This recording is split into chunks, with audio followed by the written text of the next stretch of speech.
Bonjour, je voulais commencer par une question. Comment vous vous êtes rencontrés? Est-ce que vous vous êtes rencontrés sur le film Synonyme ou est-ce que vous vous connaissiez avant, tous les trois? En fait, Pas du tout en fait. En fait, la première fois c'était au casting.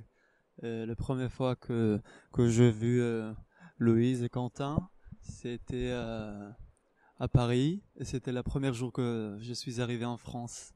En fait, alors pour moi, après un an de répétition avec moi-même à la maison, voir les deux, c'était pour moi comme un moment que un enfant, il voit ses parents pour la première fois. En fait, j'étais complètement excité. Je crois qu'il a vu que j'étais excité aux auditions. Il y avait c'était électrique.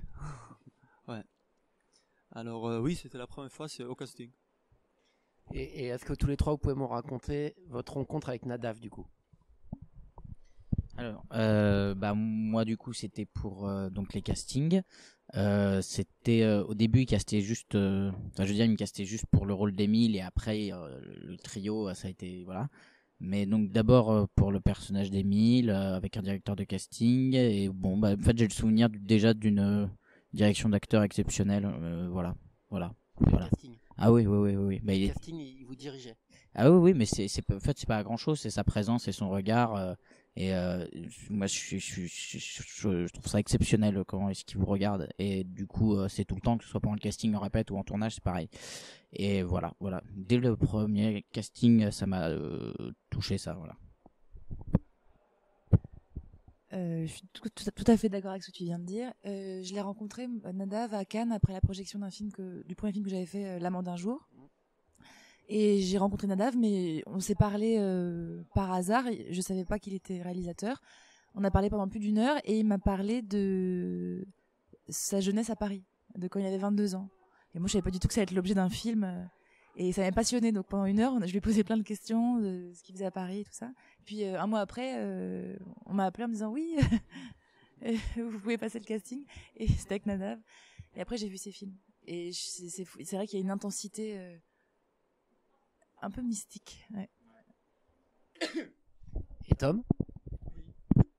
Et la première fois, en fait, c'était en Israël quand Nadav il a commencé son recherche et des acteurs. Et grâce à mon patron, quand je faisais mes études, alors mon patron il m'a dit, écoute, Nadav, j'ai un acteur pour toi si tu cherches pour cette histoire. J'ai un acteur que je crois qu'il peut être bien pour ce rôle. Alors, en fait, j'ai reçu comme ça le email, j'ai vu le texte et j'ai commencé à travailler avec les synonymes et j'ai vu ça en hébreu. Alors, je travaillais avec mon père. Mon père, il parle français, alors il est français, israélien. Et je lui dis, écoute papa, est-ce qu'on peut travailler ensemble? Tu me dis les mots en français, comme ça j'ai arrivé prêt pour le pour le audition. Alors je suis arrivé à l'audition. Au moment que je commençais l'audition, c'était en français. Alors il m'a regardé comme ça que c'est comme il a pas lire. Il a pas lu comme ça, j'ai vu, et je cru que c'est pas bien parce que je changeais son idée, mais il a adoré ça que j'ai déjà commencé à faire ça en français. En fait, ça donne comme un sorte de, il a sauté à Paris pour un jour de tournage. En fait, c'était une audition, mais pour moi c'était comme un jour de répétition. Après quelques minutes comment on dit, tu réchauffes, on réchauffe un peu. Alors oui, c'était comme ça. Après, il m'a dit, écoute, Tom, tout va bien, mais maintenant, on va le faire tout en français. Après ça,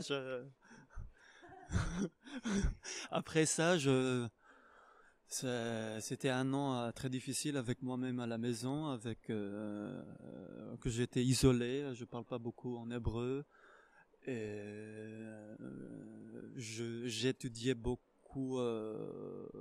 J'ai vu beaucoup de films français. Si c'est François Truffaut, Cocteau, Jeanne Moustache, Godard, et après ça, il y a le frère Dardenne, mais ça c'était en France que Saïd Ben Saïd il m'a amené en France. Pas m'a amené, mais on peut dire, il m'a fait venir en France.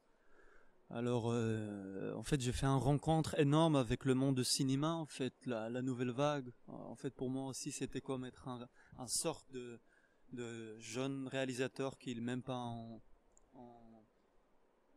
on croit en lui qu'il il peut être suffisamment bien comme un réalisateur pour l'avenir. Alors, oui, alors, se rencontre, et après ça, c'est un travail pour le français, après ça, c'est les deux français là. C'est comme dans le film presque. Oui, oui, j'ai essayé dans une sorte de comprendre qu'est-ce qui se passe avant le film avec moi-même, parce que je me suis dit pourquoi fuir ton pays, c'est quoi, pourquoi tu dois avoir des raisons, parce qu'on rencontre rien presque d'Israël, qu'est-ce qui se passe en Israël, des moments précis, des monologues dans un base, mais on ne savait pas franchement c'est quoi la raison de quitter votre pays. Pour chacun, je crois, il a son raison personnellement.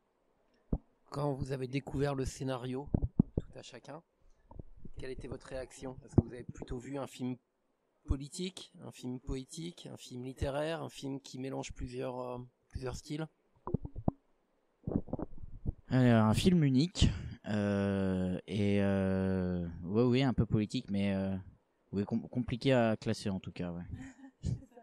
Mais oui, voilà. La lecture du scénario, pour moi, c'était un moment assez fort parce que le script est tellement foisonnant. C'est bien comme mot, ça. Foisonnant. Riche. Très riche. C'est un synonyme. C'est un synonyme. Ouais. Foisonnant, flamboyant même, je trouvais. Et et pourtant, ce qui était passionnant, c'est qu'il y avait une ligne très claire, qui est la question de l'identité, forcément, mais qui rejoint la question politique, mais par le prisme vraiment de l'intime, de l'histoire, de la petite histoire. Mais moi, ce qui m'a complètement embarqué, c'est l'amour des mots et la poésie. Et je trouve que c'est très rare de faire un film qui fait une déclaration d'amour à une langue. Voilà. Sinon j'ai oublié. Mais oui, un film. Oui, hein. Mais un film un peu. Pour moi, c'est un film vraiment esthétique sur des questions esthétiques, quoi. Sur comment naissent les choses en soi. C'est pas en général dans le cinéma et dans les arts, on est beaucoup sur des questions de qu'est-ce qui est sensible, qu'est-ce qui est touchant, de qu'est-ce qui est émouvant, de voilà. Je trouve que c'est vraiment pour moi c'est un scénario sur l'esthétique, quoi. Je saurais pas te dire. On a l'impression, mais c'est peut-être qu'une impression, que le rôle que vous composez tous les trois n'était pas forcément complètement fini d'écrire au scénario et que vous y avez apporté quelque chose. On se trompe quand on dit ça ou pas? Pourquoi vous disiez ça? C'est une impression. Et comme c'est pas été complètement écrit, en fait, quoi, le triangle de ces relations, ou même des phrases. Même des phrases que tu sens qu'il y a des moments que ça coupe et la scène elle a continué, c'est ça ou... Non. Alors non, c'est qu'on a l'impression que vous mettez un peu de vous-même. Et c'est faux.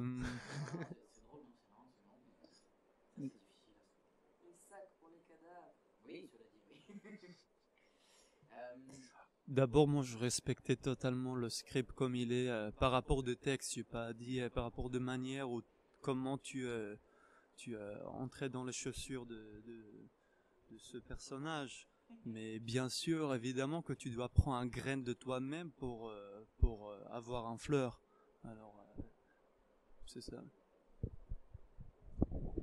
Je sais pas si, je vais peut-être un petit peu dévier la question, mais ce qui s'est passé, on s'est rencontrés pour les répétitions, je sais pas, peut-être 1 mois et demi, 2 mois avant le tournage, à Paris, et on s'est retrouvés dans une situation analogue, en fait. C'est-à-dire, il y avait un jeune homme, Tom, fraîchement débarqué d'Israël, complètement fasciné par le français, qui arrive à Paris, et il a rencontré Quentin, accroché au bitume, et Louise, et du coup, oui, forcément, donc on répète, mais aussi on se rencontre autour du cinéma, autour du texte, et c'est vrai qu'il y avait un miroir. Mais après, évidemment, pour rentrer dans les chaussures du personnage, c'est une très belle expression, il y a et la chance que Nadav nous laisse avoir de créer un personnage, de pas être que nous à l'écran, mais aussi bien sûr de travailler avec notre carcasse, quoi. Et c'est peut-être plus particulièrement vrai pour vous, Tom, justement, parce que du coup, l'Israélien qui débarque en France et qui tombe amoureux des mots, c'est vous. Je suis français aussi. Je ne suis pas, je suis Votre père est israélien. français. Oui, en fait, mon père il est français. J'ai ma famille qui habitait dans un village qui s'appelle Nissan-le-Sens-Zurune, c'est 10 km de Béziers. Alors en fait, tous mes ancêtres, ils sont officiers, ils sont combattus en Allemagne. Alors d'un côté, je suis français, dans un autre, je suis israélien. Alors peut-être il y a quelque chose dans ce script qui a touché quelque chose dans l'inconscience de moi-même. Il m'a poussé de rencontrer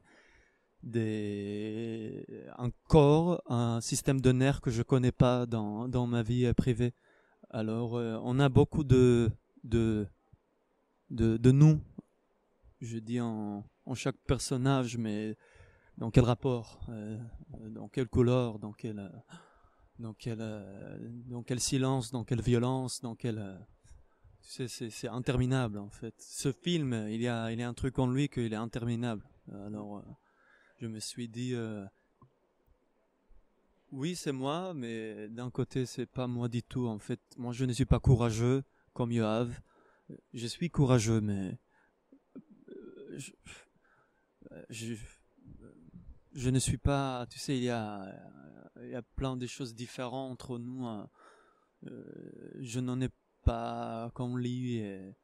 Dans ma vie privée, je parle pas comme lui. Je ne suis pas quelqu'un qui entre dans une bête des barques ou entre toutes les gens qui l'attendent dans un queue à l'ambassade. Je ne suis pas. Qu'est-ce que je peux le dire en fait? Tu sais, c'est quoi moi? En fait, on pose cette question dans le film, la question de moi. Alors, c'est moi, oui, mais dans un autre monde que j'ai eu la chance de reconnaître. Est-ce que vous avez eu l'impression, parce que vous jouez des personnages, mais ces personnages sont un peu des porte-drapeaux, Israël, France, avec des histoires d'amitié, une fracture qui arrive au milieu. D'abord, une fracture amicale entre le personnage d'Émile et le personnage de Yoav, puis un petit peu plus tard, le personnage de Caroline qui se détachera du personnage de Yoav, qui verra plutôt de la folie, alors qu'au début elle était complètement sous le charme.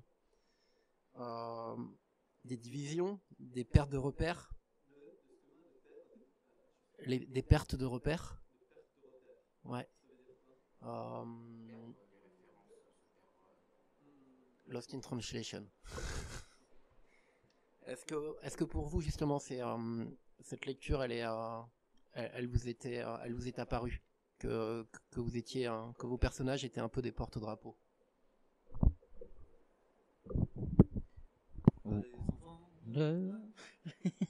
Oui, un peu. Avec Émile, c'est assez flagrant puisqu'il y a tout le truc de la littérature où vraiment il incarne un truc comme ça. Il incarne un peu le français, quoi, le beau parisien qui sait bien parler.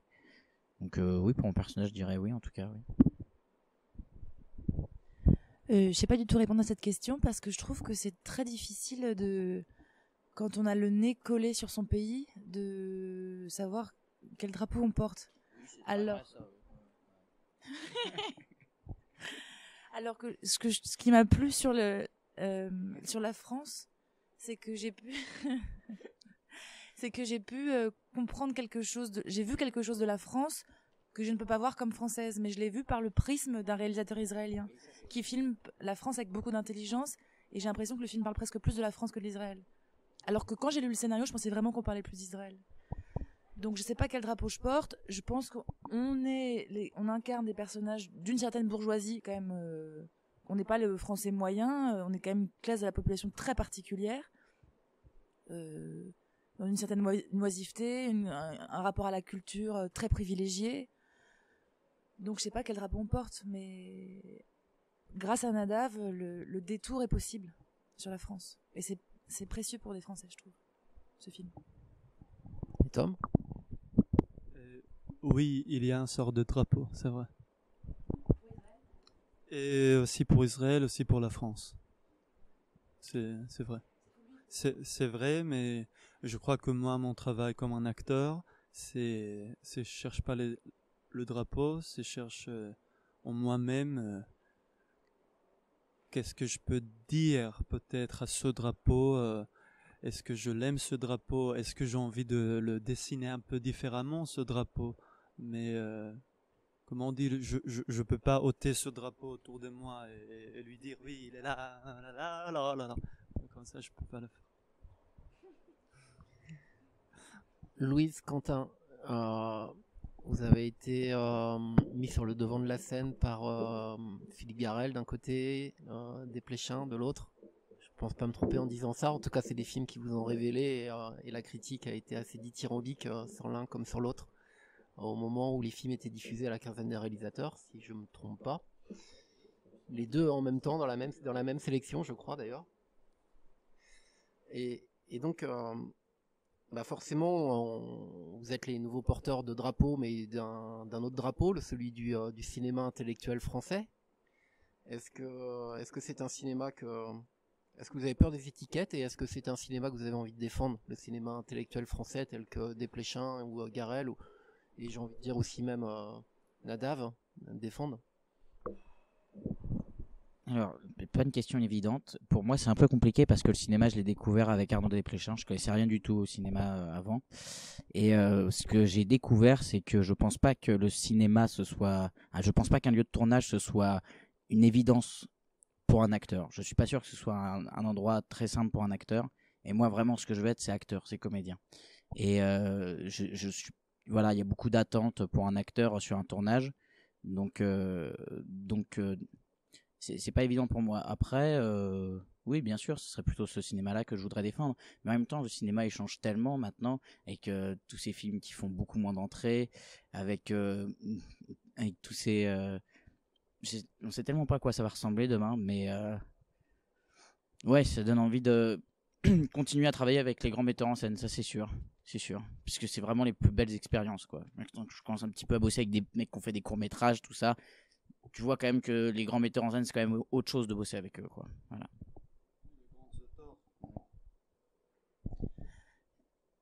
C'est marrant, j'avais jamais pensé au cinéma d'art comme le cinéma intellectuel. C'est intéressant que vous disiez ce mot. Je dirais plus ça pour Desplechin que Garrel. Ouais. Ce que j'aimerais dire, c'est quelque chose que Garrel m'a dit un jour, un peu comme ça, il m'a dit, moi de toute façon je cherche quelque chose, lui donc il me parlait de sa recherche personnelle, il me disait tant que j'aurais pas trouvé ça, je continuerai. Et je crois que c'est pas tellement un genre de cinéma que j'ai envie de défendre, j'ai envie de travailler avec des gens qui cherchent quelque chose, comme un grand peintre, il peindra jusqu'à la fin parce que ça sera nécessaire et urgent pour lui d'essayer de capturer de plus en plus proche ça. Et quand on est autour de quelqu'un qui cherche et qui ne s'arrêtera pas tant qu'il n'aura pas trouvé, c'est spectaculaire et parce qu'on est dans la marche de quelque chose de grand.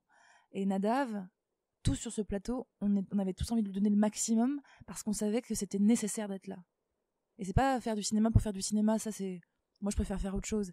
Si c'est faire du cinéma parce qu'il y a quelque chose qui est urgent, là, notre métier il est transfiguré.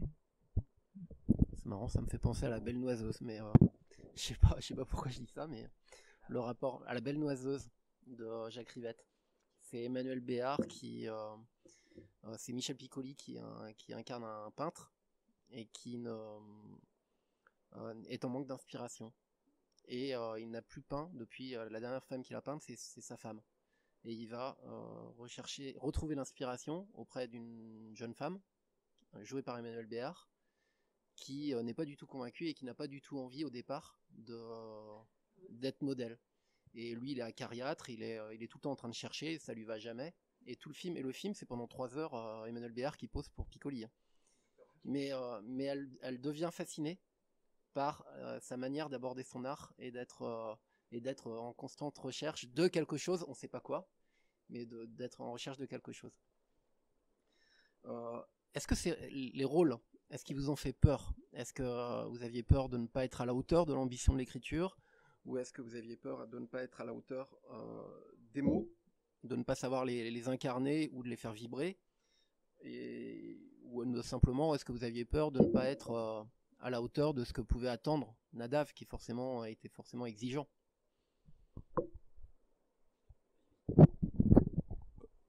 Oui, j'avais peur pour 2 ans, en fait. Chaque jour, chaque nuit. Pareil. Same. Donc vous êtes libéré aujourd'hui. Libéré, bravo, moi je vais y retourner. Hein. S'il veut refaire un film avec moi, je fonce. Hein. Alors là.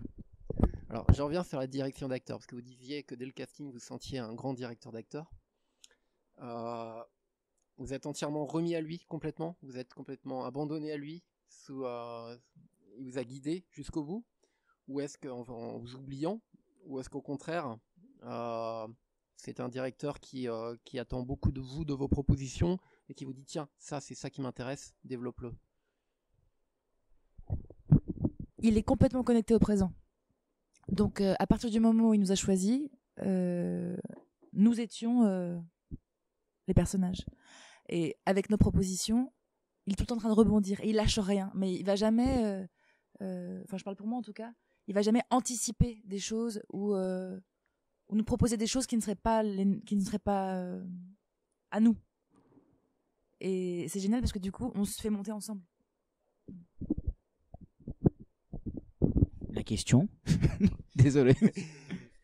Abandonné.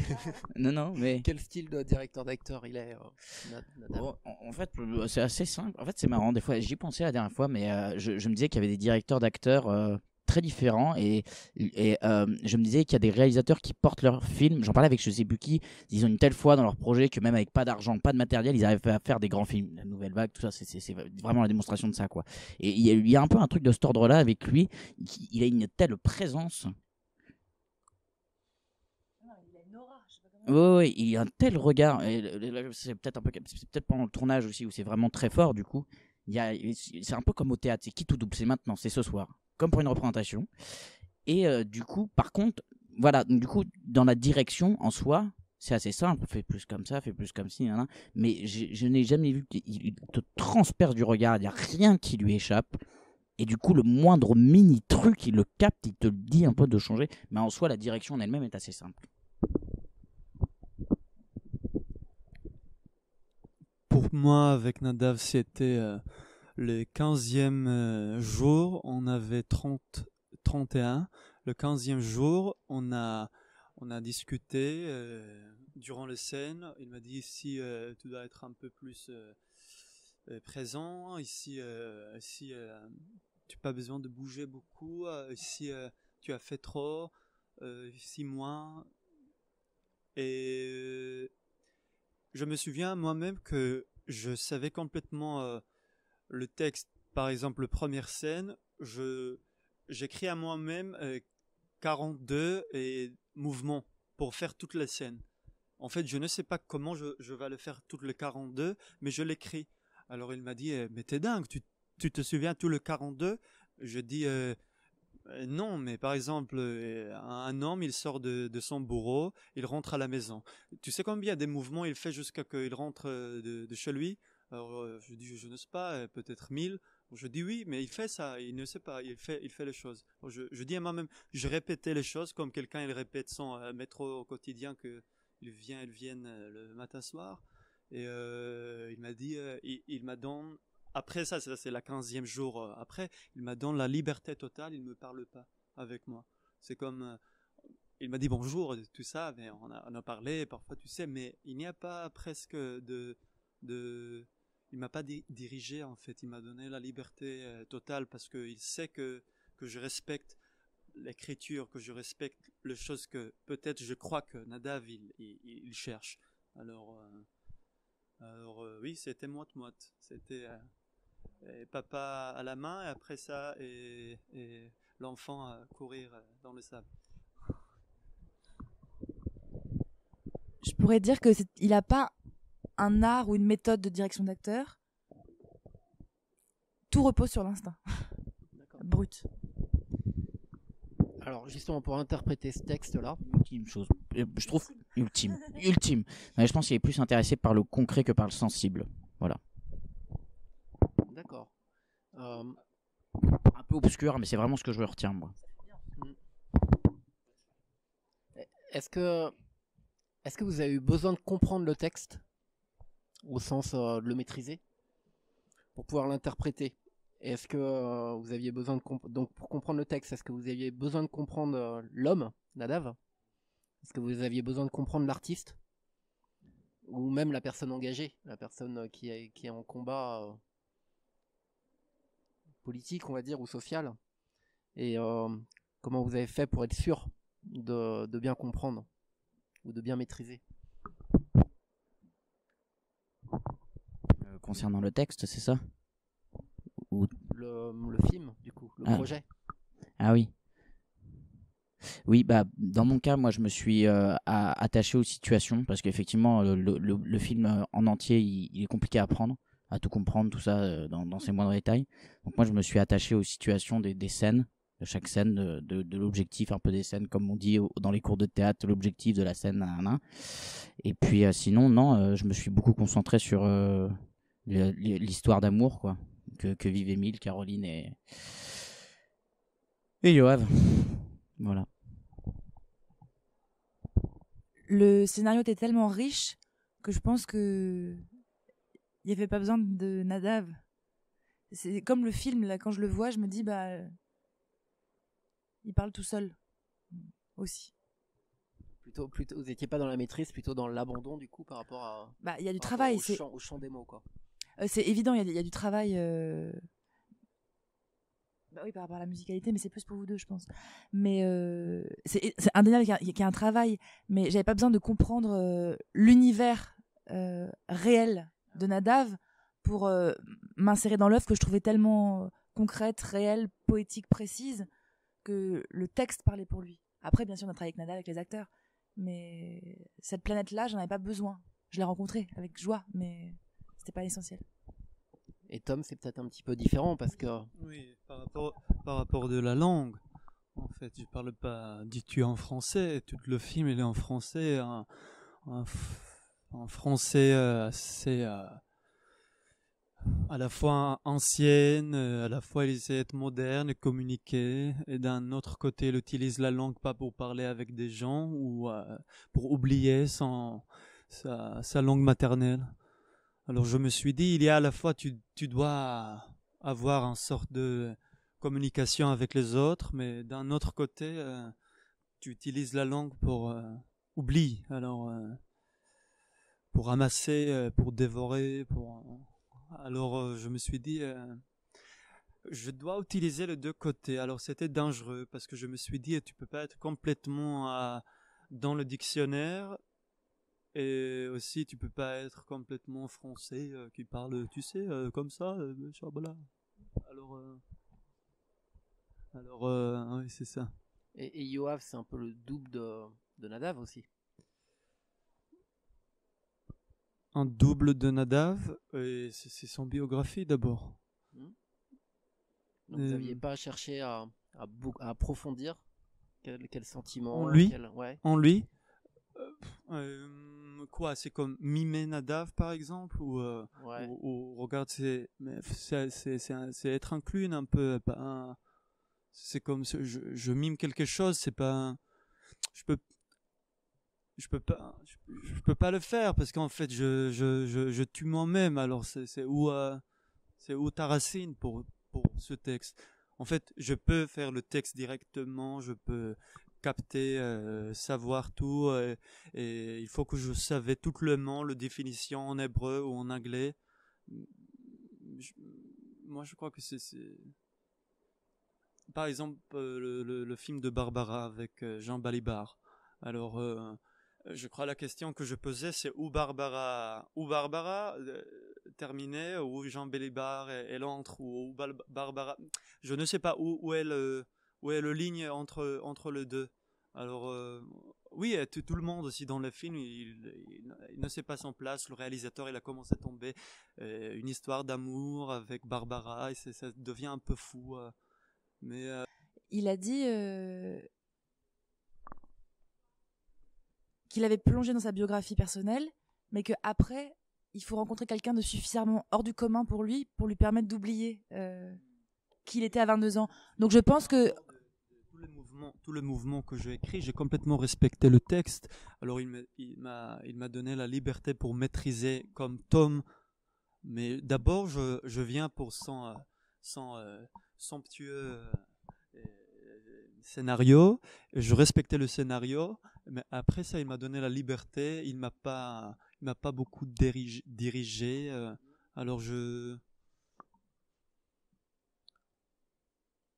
oui, je crois que tu dois tout le temps jouer avec qu'est-ce qu'il y a dans le scénario, comprendre l'histoire et comprendre toi-même dans la situation.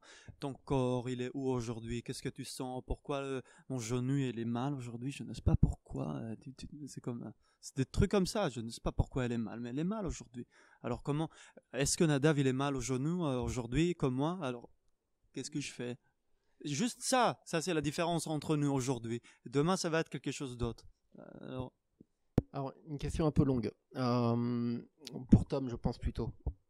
Vous incarnez plutôt la force, la brutalité dans le fait de ne pas avoir de mots, justement. Parce que souvent, la force ou la violence, elle peut naître aussi de l'absence de mots. Quand les gens n'ont plus les mots, ils peuvent devenir violents. Et le titre, synonyme, il a certainement une résonance par rapport à ça. Et parce que les synonymes peuvent permettre d'apporter des nuances. Pourtant, le personnage de Yoav, c'est un amoureux des mots. Il va pas dans la violence. Il est plutôt anti-violence. Justement, il a subi la violence en Israël et il veut s'en rééchapper. Mais ça n'empêchera pas qu'il y aura une rupture assez nette avec le personnage d'Émile. Est-ce que ce que je viens de dire, c'est des choses que vous avez ressenties ou que vous êtes plutôt d'accord avec cette interprétation du titre du film?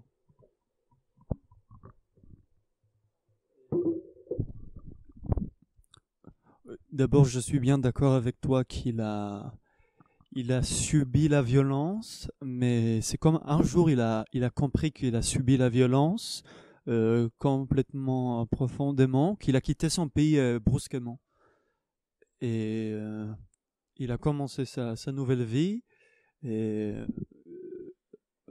après la scène dans la baignoire, on peut dire, il est mort. C'est pas son âme qu'il est mort, mais il y a quelque chose en lui qu'il est mort. Et il a à renaître. Et il reconnaître les deux gens magnifiques. Alors oui, ça c'est par rapport de la violence, ça c'est par rapport de ce rencontre. Et qu'est-ce qu'on a d'autre en fait dans ce question en fait oui. C'est bien déjà, la réponse est bien. Oui, c'est bien. Oui, par rapport de la violence. Ah, je sais qu'est-ce que je en fait moi-même comme Tom durant le tournage, je complètement hurlé dans des moments que je pas réussir à créer une phrase. C'est pas des mots. Les mots ils ont été parfois bien, mais parfois une phrase entièrement. Je pas réussir de le faire. Je commençais. Il y a une sorte de violence comme Tom. Tom à lui que il a pas réussi être ce Yoav qu'il cherche. Oui. Alors.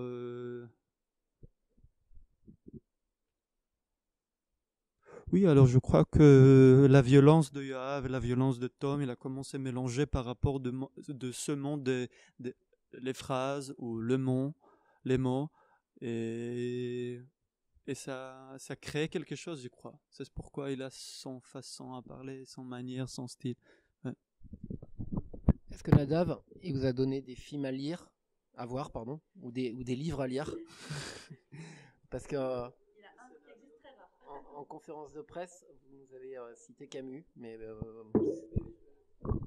et en fait, Camus, c'est un livre que j'étais en Israël, j'ai étudié avec un professeur israélien qui parle français parfaitement. Alors, il m'a dit, écoute, tu dois lire en hébreu l'étranger. Après ça, tu vas lire ça en hébreu et en français. Alors, je me souviens que je lu après le film ce bouquin, et il m'a beaucoup ému par rapport de la politique, parce que pas tout, pas tous, mais beaucoup de gens, hier il a posé beaucoup des questions, si ce film il est politique, si on a un drapeau de notre dos durant mais je me suis dit à moi-même que quand il y a quelque chose qui est complètement glamour, qu'il est complètement politique à la fois, moi, je peux pas jouer la politique, hein. Moi, je dois jouer quelque chose d'autre que quelque chose comme quelque chose de loin et en espérant pour comme quelque chose que je vois, que j'ai envie de changer peut-être en moi, peut-être dans la politique. Mais d'abord, c'est moi. Qu'est-ce que je veux changer en moi? Mais la politique, c'est autour de moi. Alors, je me suis dit. C'est là, c'est maintenant. La question maintenant avec toi, c'est un sort de quelque chose de politique. Alors je me suis dit, je peux pas jouer à la politique. C'est pourquoi Camus aussi est le personnage dans le livre, Monsieur Morceau. Et je crois que on peut croire qu'il devient fou, mais et le soleil, pourquoi tu l'as tué? Parce que le soleil. C'est bizarre, mais ouais. C'est comme ça. Et donc il y avait des films ou des livres, Louise et Quentin, que Nada vous a suggéré de regarder?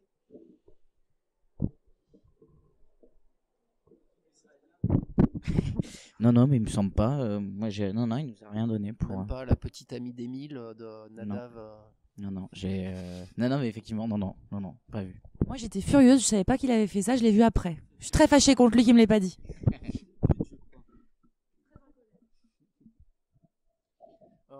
On a parlé des mots. Est-ce qu'on peut parler un peu du jeu avec les corps? Parce qu'il y a un jeu de séduction à 3. Il y a 2 composantes dans le jeu de séduction. Il y a la séduction par les mots, mais il y a aussi la séduction par le corps. C'était dur à jouer. Question pour vous 3.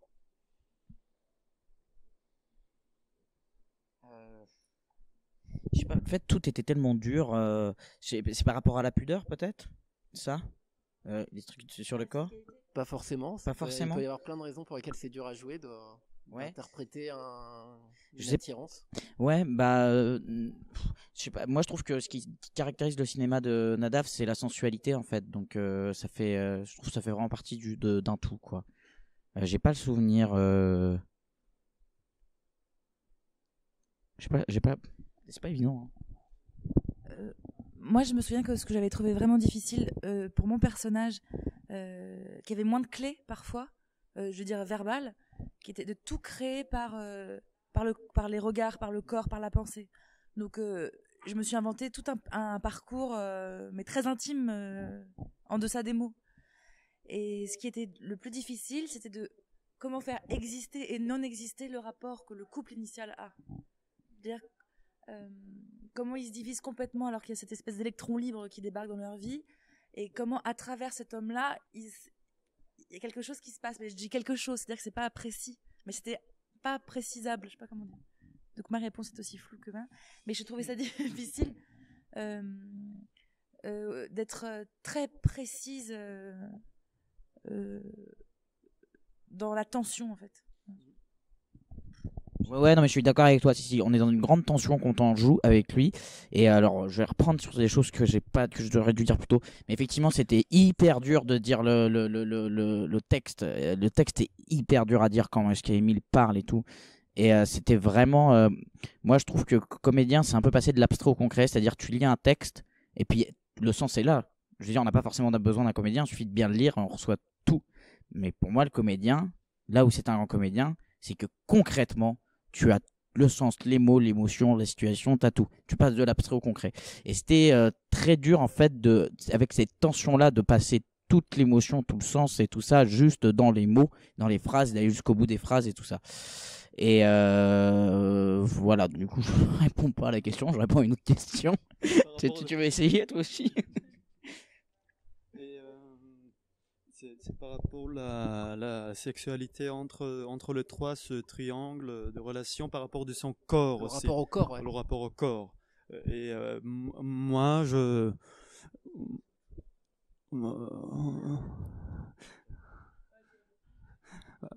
moi, avant le film, le matin, je fais mes études en français, mais le soir, je pris des cours de danse parce que je trouve que Yoav, c'est un danseur en fait. un sort de, en fait, c'est bizarre, mais t'imagines quelqu'un, il a un truc très style, comme il parle, il est un peu mécanique, il prend des mots. Je dis.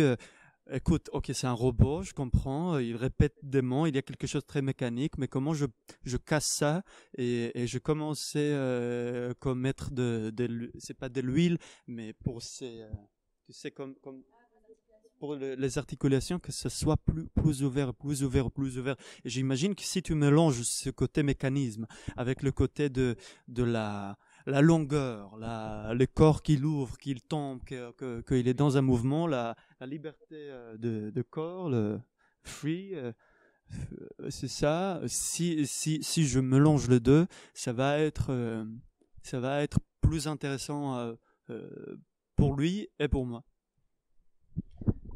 Vous avez vu le film monter. Est-ce que le résultat vous surprend par rapport à ce que vous en imaginiez? Alors moi, dès la lecture du scénario, j'étais surpris et je n'avais aucune idée de ce à quoi ça allait ressembler. Donc effectivement, je m'attendais pas à ça. Mais voilà, c'est vraiment ça. Pareil. Mais le film, il y a eu beaucoup de coupes du scénario. Et Nadav, il a fait un travail vraiment extraordinaire avec sa mère. Ils ont recentré, ils ont resserré. Et je trouve qu'ils ont fait un travail radical, mais vraiment radical, et d'une grande humilité. C'est-à-dire que la manière dont ils envisagent les scènes, je trouve qu'il n'y a aucune redite, il n'y a pas de commentaire, il n'y a pas de seconde en trop, je veux dire, dans l'ordre de la répétition, et que les scènes ne vont pas jusqu'au bout. Alors ça pourrait être frustrant, mais il y a plein de scènes qui sont pas achevées, je veux dire, par rapport à l'écriture. Et au début, moi, j'étais complètement déstabilisée en me disant mais pourquoi on va pas au bout des scènes? Et je comprends que ça met en tout cas moi, comme spectatrice, ça met dans un rapport d'apnée, comme si on me donnait presque toujours la totalité d'une chose et on m'arrête juste avant. Ça fonctionne sur un rapport de frustration, et je trouve que c'est très très proche. C'est comme un miroir, le montage du personnage de Yoav.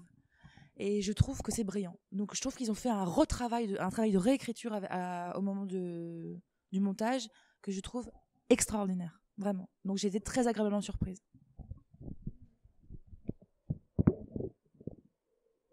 Comme En fait, je voulais dire que je suis bien d'accord avec Loïse par rapport de la mère de Nada vers Lapide durant le travail dans la chambre de montage, elle a porté une maladie. En fait, elle était à l'hôpital, et le soir, le matin, elle a travaillé. En fait, cette sensation que je crois que son dernier film aussi, c'est une grande... elle est très très connue, la mère de Nadav, comme, comment on dit, comme menteuse en Israël. Alors, je crois que on a quelque chose, on a un l'art de quelqu'un qui est presque à la fin de sa vie, qu'il prend quelque chose, et tu vois que il y a quelque chose qui arrive presque à la fin, presque presque pour respirer, et ça termine. Chaque scène, et elle a un rapport je sens qu'elle te donne presque une sensation de catharsis. On dit catharsis? Mais on n'arrive pas. Même la fin, tu vois cette porte, tu vois cet homme, tu vois ça, et ça noir. C'est comme... Mais non. Et je crois que pour sa mère décédée, et je suis très très content que je suis passé par ses mains de son dernier film. Alors je crois que j'ai la chance d'être dépassé par cette... c'est quoi son profession? Monteuse. Alors, oui. C'est ma question suivante, parce que c'est une particularité du film aussi, c'est qu'il a été fait en famille. Est-ce que du coup vous êtes entré dans cette famille? Bah après, son père, Raïm, et sa mère, Raïm, je l'ai vu que pour le festival, sa mère, j'ai jamais vu, donc non, globalement, c'était vraiment en France, quoi. Ouais.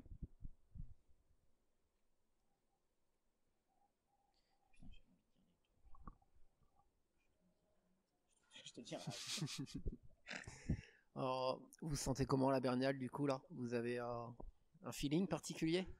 C'est souvent des films politiques qui gagnent. Et cette année, il se dit que Bah, c'est super compliqué. Nous, je crois qu'on adore le film. Mais après, on n'a vu aucun autre film, donc on va pas mentir. Moi, j'ai pour Nadav, pour nous, je trouvais ça formidable. Mais I have no special feelings about anything. Oui, aussi, je n'ai pas de sensation pour l'instant. Pareil. J'en sais rien, ouais, mais ça irait bien, un petit quelque chose, un petit ours d'argent, je sais pas quoi, non? Un petit ours d'or serait chouette. Dernière question, vos prochains projets personnels? Mais notre envie pour l'avenir.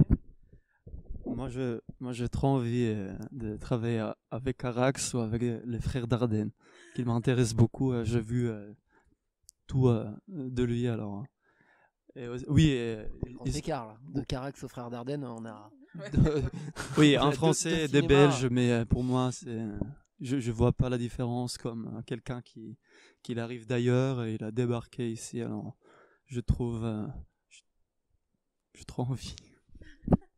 Ouais, pareil, moi j'aimerais bien bosser avec Bruno Dumont et Thierry de Peretti et putain l'autre. C'est gentil. Ça, on va lui dire. Et avec Bertrand Bonello. Ouais, petit coin, putain. Ouais. Bertrand Bonello aussi. Puis ouais, non, sinon pour le moment, j'ai pas de projet là. Sinon, j'ai des envies, mais j'ai pas de projet. Moi, je suis super timide, alors je vais dire ce que j'ai fait parce que je rêve. J'ai plein de grands rêves, mais du coup, c'était 2 projets. J'ai travaillé avec Verhoeven, et c'était une expérience incroyable. Et je retravaille avec Philippe Garrel. Donc ça, je suis très heureuse. Voilà. Eh ben, merci beaucoup. Avec plaisir.